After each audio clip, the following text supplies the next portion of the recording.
জাতীয় দলে নেই প্রায় 3 বছর হতে চলল, কিন্তু এশিয়া কাপের আগে আবারও হুট করে আলোচনায় চলে এলেন সাব্বির রহমান। টুর্নামেন্ট শুরুর 2 মাস আগে নেট দুনিয়ায় সরব হচ্ছেন তার ভক্ত সমর্থকরা। আবারও জাতীয় দলে দেখতে চান তাদের প্রিয় তারকাকে। সবার চাওয়া আরও একবার 22 গজে ঝড় তুলবেন এই পাওয়ার হিটার। এশিয়া কাপের আগে সাব্বির রহমানকে ঘিরে এমন আলোচনার বিস্তারিত রিপোর্ট। সামনে আরও একটা টি-20 এশিয়া কাপ, যার সুবাদে আরও একবার আলোচনায় উঠে এলেন সাব্বির রহমান। 2016 আসরে যেভাবে ব্যাটিং করেছিলেন তিনি, তা আজও মনে ধরে রেখেছেন তার ভক্ত সমর্থকরা। তাই হুট করে পুনরায় ক্রিকেট পাড়ায় সরব হচ্ছেন তার ভক্তরা। আরও একবার তাকে দেখতে চান জাতীয় দলে। সাব্বির রহমান নামটা এদেশের কোটি ক্রিকেট প্রেমীদের কাছে এক আক্ষেপের গল্প বললেও খুব বড় ধরনের ভুল হবে না। অপার সম্ভাবনা এবং সামর্থ্য নিয়ে 22 গজে পদার্পণ করলেও সময়ের সাথে সাথে উন্নতির বদলে নিজের অবনতির দিকে নজর ছিল তার। 2017 সালে সাব্বিরের খেলা দেখে অজি কিংবদন্তি স্পিনার নাথান লায়ন তাকে সম্বোধন করেন বাংলার বিরাট কোহলি নামে, কিন্তু অকালে অল্প সময়ের ব্যবধানে হারিয়ে যান তিনি। তবুও 2025 এশিয়া কাপ সামনে রেখে আলোচনায় উঠেছে সাব্বিরের নাম। বিশেষ করে মিডল অর্ডার জটিলতা নিরসনে অনেকেই দেখছেন তাকে সঠিক সমাধান হিসেবে। সবশেষ 2 সিরিজের দাপুটে জয় পেলেও টাইগারদের 5 নম্বর পজিশন নিয়ে সমস্যা ছিল স্পষ্ট। যেখানে এতদিন খেলেছেন মেহেদী হাসান মিরাজ, কিন্তু পারফরম্যান্সের দিক থেকে নিজের সেরাটা দিতে পারেননি ওয়ানডে কাপ্তান। তাছাড়া মিরাজের ব্যাটিং ধরনও আধুনিক টি-20-র সঙ্গে মানানসই নয়। তাই বিশ্লেষকদের মতে মিরাজকে বাদ দিয়ে বিকল্প কাউকে ভাবা উচিত নির্বাচকদের। তাছাড়া প্রশ্ন আছে তাওহিদ হৃদয়কে নিয়েও। রানের মাঝে থাকলেও এই ডান হাতির সমস্যায় স্ট্রাইক রেট। দীর্ঘদিন ধরে নিজের চেনা ছন্দে নেই তিনি, তাই তাদের পরিবর্তে অনেকে সাব্বিরকে বিবেচনায় আনার পরামর্শ দিচ্ছেন। তার আলোচনায় আসার আরও একটি বড় কারণ পূর্বের পরিসংখ্যান। 2016 এশিয়া কাপে দুনিয়ার সব সেরা ব্যাটারদের পেছনে ফেলে টুর্নামেন্ট সেরা হওয়ার পর অনেকেই তাকে নিয়ে বড় স্বপ্নের জাল বুনতে শুরু করেছিলেন। সবশেষ বিপিএল এ এমন একজন ক্রিকেটার খেলেছিলেন যেই ক্রিকেটার নিয়মিত বিপিএল এ দল পান না, এরকম একটা সিচুয়েশন। প্রপার প্র্যাকটিস সেশনের মধ্যে ছিলেন না, কোচের সাথে মতদ্বৈধতা ছিল, কিন্তু তার খেলা আপনাকে বিমোহিত করেছিল।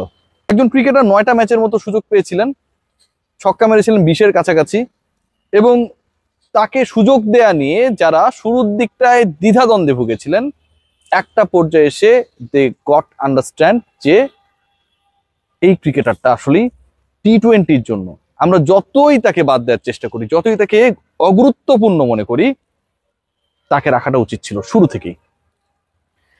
এমন একজন ক্রিকেটার রয়েছেন যাকে নিয়ে বাংলাদেশ ক্রিকেট বোর্ড খুব বেশি আলোচনা করতে চায় না, আগ্রহী না। বাংলাদেশের রিপোর্টিং এর সাথে যারা জড়িত, স্পোর্টস রিপোর্টিং এ যারা কাজ করে, তারাও খুব বেশি ডিসকাস করে না। এত কথা না বলে আমি সাব্বিরের কথা বলতে চাই।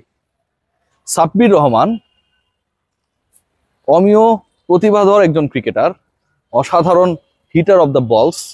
এখন আমরা শামীম পাটোয়ারিকে দেখি, জাকের আলী অনিককে দেখি, তানজিদ হাসান তামিমকে দেখি, পারভেজ হোসেন ইমনকে দেখি, এবং আমরা মিডল অর্ডারে বাংলাদেশের প্রপার ব্যাটারের শূন্যতাও দেখি। সাব্বিরকে নিয়ে তারপরও কেন আমরা কেউ ভাবতে চাই না?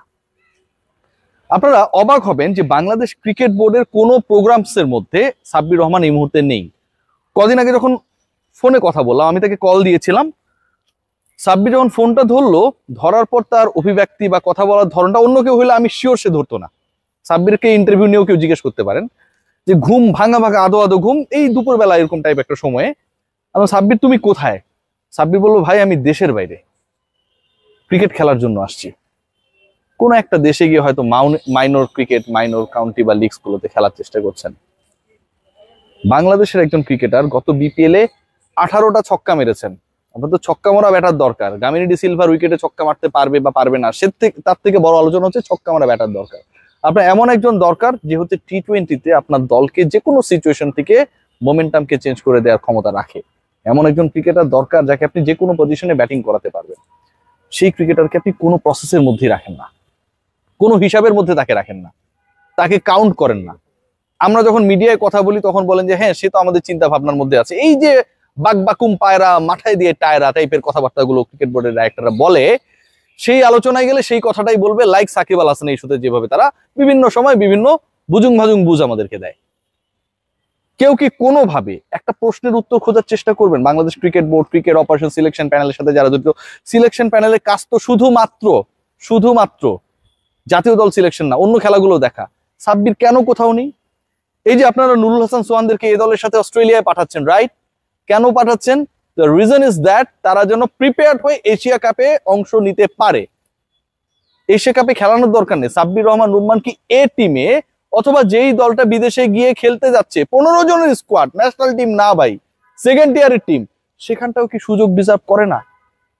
সাব্বিররা করে না। নুরুল হাসান সোহানের ব্যাপারে আমি বলেছিলাম যে সোহানের ক্ষেত্রে সমস্যাটা আমার কাছে মনে হয় যে সোহান নামের কোনো এক বন্ধুর কাছে আমাদের সিলেকশন প্যানেলের সদস্য যারা, তারা তাদের ছোটবেলায় কোনোভাবে অনাকাঙ্ক্ষিত ঘটনার শিকার হয়েছিলেন, যে কারণে নামটা পছন্দ না, তাই খেলান না। সাব্বিরের ক্ষেত্রে আমার কাছে মনে হয় যে তিনি এত সুন্দর, এত ভালো ক্রিকেট খেলেন, লিপু ভাই কিংবা রাজাক ভাইরা যেমন খেলছিলেন তার থেকেও সাব্বির বেশি ভালো খেলেন, এই আলোচনা যদি হুট করে হয়ে যায়, সেই হীনমন্যতায় কি আপনারা ভোগেন ভাইয়ারা? নিশ্চয়ই না। কোথাও কেন সে থাকবে না? কোথাও কোনো প্রোগ্রামসের মধ্যে কেন থাকবে না? আপনি নাসিরকে নিয়ে কথা বলতে পারেন যে খুব ভালো ক্রিকেট খেলে বাংলাদেশের কোনো ডোমেস্টিক সার্কিটে নিজের নাম উজ্জ্বল করেছে, এরকম কোনো কিছু নেই, যে কারণে আমরা রাখছি না। প্র্যাকটিস করছে সে। সাব্বির তো ভাই বিপিএল ভালো খেলেছে। বিপিএল এ 160 স্ট্রাইক রেটে খেলা একজন ক্রিকেটারকে আপনি কেন কোনো প্রোগ্রামস এর মধ্যে রাখবেন না? সেই ছেলে যে বাংলাদেশে নাই এই খবরটাও কি আপনারা রাখেন? রাখেন না।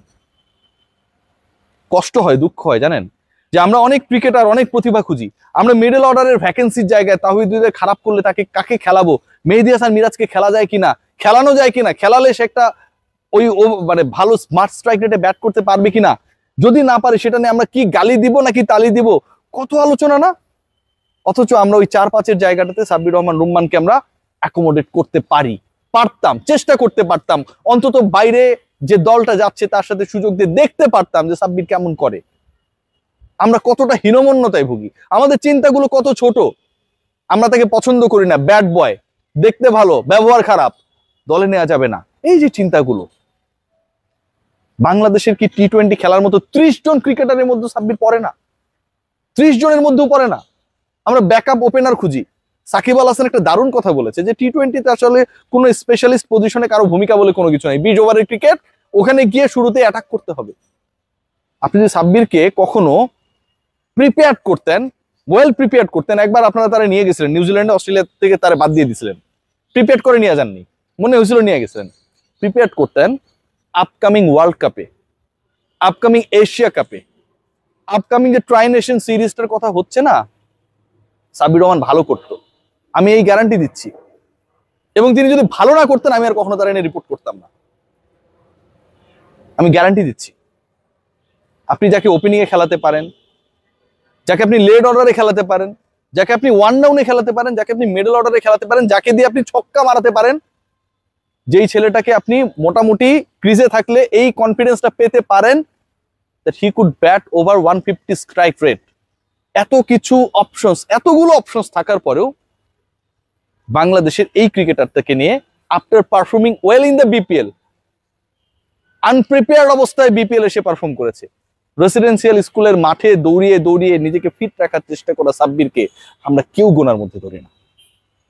আমরা অনেক কিছু নিয়ে আলোচনা করি, সোহানদের নিয়ে আলোচনা করি, ডিজার্ভিং ডিসকাশন, অঙ্কনকে নিয়ে আলোচনা করি, he deserves to be discussed, কিন্তু আমরা সবশেষ বিপিএল এ ভালো করা, খেলার মধ্যে না থাকা একটা ক্রিকেটার খেলায় ঢুকে যাওয়া, সেই সাব্বিরকে নিয়ে আমরা কেউ প্রপার আলোচনাটা করি না। কত টিম হয়, কত ক্যাম্প হয়, এইচপি হয়, এটা হয়, ওটা হয়, এ টিম বাইরে যায়, ফিরে আসে, প্রিপেয়ার করি ফর ন্যাশনাল টিমস, কোথাও আমরা সাব্বিরকে সেই গুরুত্বের জায়গায় দেখি না। এতটাই কি অগুরুত্বপূর্ণ সাব্বির? আসলেই কি বাংলাদেশের 30-35 জন টি-20 ক্রিকেটারের তালিকা করলে কোনোটাতেই সে আসার অযোগ্য? আসলেই কি? আই হ্যাভ ডাউট, বাট আমাদের নির্বাচকরা দে আর ডাউটলেস, তারা জানে সাব্বিরের দ্বারা কোনো কিছু হবে না। সবাই ভালো থাকবেন, আসলে বলার বেশি কিছু নেই। সাব্বিরের জন্য শুভকামনা। I really miss Sabbir Rahman. বাংলাদেশের যে কোনো সেট আপে, ন্যাশনাল টিম হোক, এ টিম হোক, এইচপি হোক, বি টিম হোক, যে কোনো সেট আপে Sabbir Rahman could be a great solution for the national team যদি তাকে প্রিপেয়ার করতাম opening, middle order, late order, one down, যে কোনো জায়গায়। Take care.